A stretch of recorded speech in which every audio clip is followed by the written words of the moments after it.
அன்பார்ந்த உறுப்பினர்களே, இன்று நாம் காணப்போகின்ற விஷயமானது நம்முடைய உறுப்பினர் ஒருவர் எழுப்பியுள்ள சந்தேகம் பற்றியது. அவர் என்ன சொல்கிறார் என்றால், எனக்கு ஒரு 17B சார்ஜ் மெமோ கொடுக்கப்பட்டது. அதன் மீது நான் விளக்கம் கொடுக்கப்பட்டேன். நான் விளக்கம் கொடுத்த பிறகு விசாரணை அலுவலர் நியமிக்கப்பட்டார். அதன் பின்னர் விசாரணை அலுவலர் அறிக்கையும் கொடுத்து விட்டார். இந்த நிலையில் ஏறத்தாழ ஒரு 6 மாதம் கழித்து ஒழுங்கு நடவடிக்கை அலுவலர் புதிதாக ஒரு விசாரணை அலுவலரை நியமனம் செய்து என்னை விசாரணைக்கு அழைத்திருக்கிறார். இது சரியா? இதுதான் அவருடைய ஐயப்பாடு. உறுப்பினர்கள் அனைவரும் கவனித்துக் கொள்ளுங்கள். Tamil Nadu civil services disciplinary appeal rules விதிகளின்படி இரண்டாவது விசாரணை நடத்துவதற்கு விதிகளில் இடமில்லை. அது அரசே தடை செய்துவிட்டது. There is no provision for conducting de novo inquiry. அதே சமயத்தில் விசாரணை முடிவு பெற்ற ஒரு நிகழ்வில் ஒழுங்கு நடவடிக்கை அலுவலர் விசாரணை சரியாக நடத்தப்படவில்லை என்று சொல்வாரே ஆனால்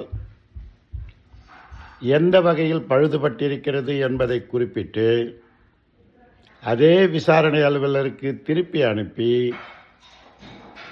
மீண்டும் விசாரணையை சரி செய்து கொள்வதற்கு விதிகளில் இடமுண்டு. நன்றாக நினைவில் வைத்துக் கொள்ளுங்கள்.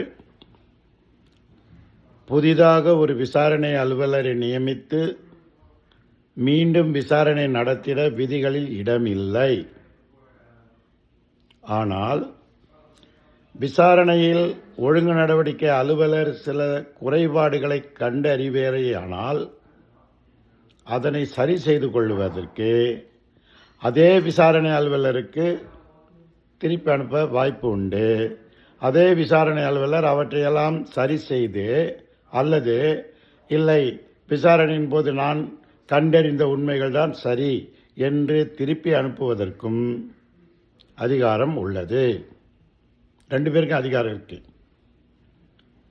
ஆனால் முடிவு பெற்ற விசாரணை அலுவலர் அறிக்கை கொடுத்த பிறகு இன்னொரு புதிய நபரை வைத்து இந்த என்கொயரி ரிப்போர்ட் எனக்கு சூட்டபிளா இல்லை, இவர் குற்றமற்றவர் என்று சொல்லியிருக்கின்ற இந்த கூற்றை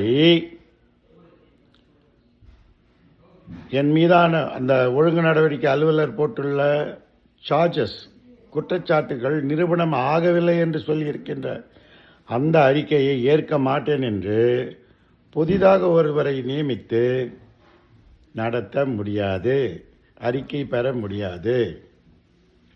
சரி, இதை நான் இப்போதே தடுக்க வேண்டுமா, சொல்ல வேண்டுமா? அப்படி என்றால் நீங்கள் சொல்லலாம். அது உங்களுடைய விருப்பம். சொல்ல வேண்டும், அது விதி. Whenever there is a violation of rules, it has to be pointed out by the affected person to the disciplinary authority. என் முன்னால் விசாரிக்கப்படவில்லை என்றால் விசாரிக்கப்படவில்லை என்று நீங்கள் சொல்ல வேண்டும். யாருக்கு? விசாரணை அலுவலருக்கு சொல்லணும். அதனுடைய நகல் நீங்கள் டிசிப்ளினரி அத்தாரிட்டிக்கு அனுப்பிடணும். தென் அண்ட் தேர் ஒரு நிகழ்வை அவர்கள் உங்களுக்கு ஒப்புகை கொடுக்க மாட்டேன் என்று சொன்னாலும் கூட நீங்கள் அதை ஒரு ஆவணமாக்க உருவாக்கி, நான் இன்ன தேதியில் விசாரணைக்கு வந்தேன், இந்த சாட்சிகள் என் முன்னால் விசாரிக்கப்படவில்லை, அவர்கள் என்ன வாக்குமூலம் கொடுத்தார்கள் என்று எனக்கு நகல் தரப்படவில்லை, அதை விசாரணை அலுவலர் நான் இப்போது தரமாட்டேன், பின்பு நீங்கள் ஒழுங்கு நடவடிக்கை அலுவலரிடமிருந்து பெற்றுக்கொள்ளுங்கள் என்று சொல்லிவிட்டார்.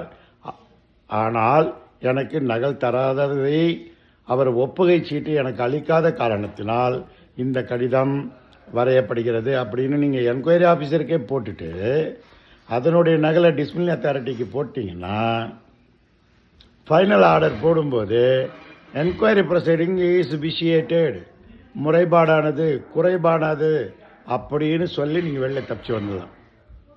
அப்படி இல்லாமல் சார் நான் சொன்னேன் அவர் எனக்கு அக்னாலஜ்மெண்ட் கொடுக்கல அப்படின்னு சொல்லி நீங்கள் சொல்லக்கூடாது.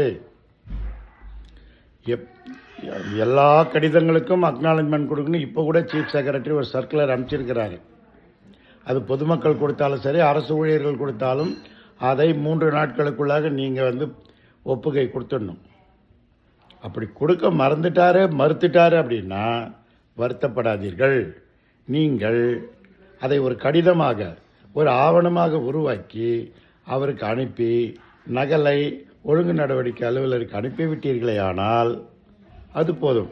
அது உங்களுக்கு சார்பாக வைக்கப்பட்டுள்ள ஒரு ஆவணம். அதை நாளைக்கு யாரும் மறுக்க முடியாது. ஏன்னா நீங்கள் போஸ்ட்டில் அனுப்பிச்சு அதனுடைய ஸ்பீட் போஸ்ட் அக்னாலஜ்மெண்ட்டு கையில் வச்சுருப்பீங்க, அதிலே ஒட்டி வச்சிட்டிங்கன்னா nobody can refuse that they have not been given any objection.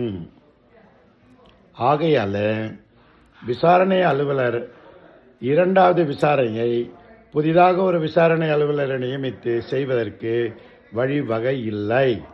There is no de novo inquiry as under the Tamil Nadu Civil Services Disciplinary Appeal Rules 1955. இது letter MS number 9 P&R department. நாள் எனக்கு சரியாக ஞாபகம் இல்லை. அதில் ஏற்கனவே விதி திருத்தம் செய்யப்பட்டு விட்டது. எனவே நீங்கள் தைரியமாக செய்யலாம். எனவே உறுப்பினர்கள் விசாரணை அலுவலருக்கு என்னென்ன தெரியாதோ அதையெல்லாம் நீங்கள் தெரிந்திருக்க வேண்டும் என்பது நியதி. ஆனால் உங்களுக்கும் ஒன்றும் தெரியாது, விசாரணை அலுவலருக்கும் எதுவும் தெரியாது, ஒழுங்கு நடவடிக்கை அலுவலருக்கு எதுவும் தெரியாது என்று சொல்வீர்களேயானால் பரவாயில்லை, விட்டுவிடுங்கள். ஆனால் அனைத்தையும் நீங்கள் பதிவு செய்து கொண்டே வருவீர்களேயானால் அது உங்களுக்கு மிகப்பெரிய சாதகமான சூழ்நிலையை பின்னாளில் டிசிப்ளினரி அத்தாரிட்டி பனிஷ்மெண்ட் போடுவார்ல, அப்போது அந்த பனிஷ்மெண்ட் ஆர்டரை ஓட்டையாக போட்டு நீங்கள் தப்பிச்சு வெளியில் வந்துடலாம். இதை நீங்கள் அனைவரும் அறிந்து வைத்து கொள்ள வேண்டும். புரிகிறதா? ரைட். வாழ்க வளமுடன். நன்றி, வணக்கம்.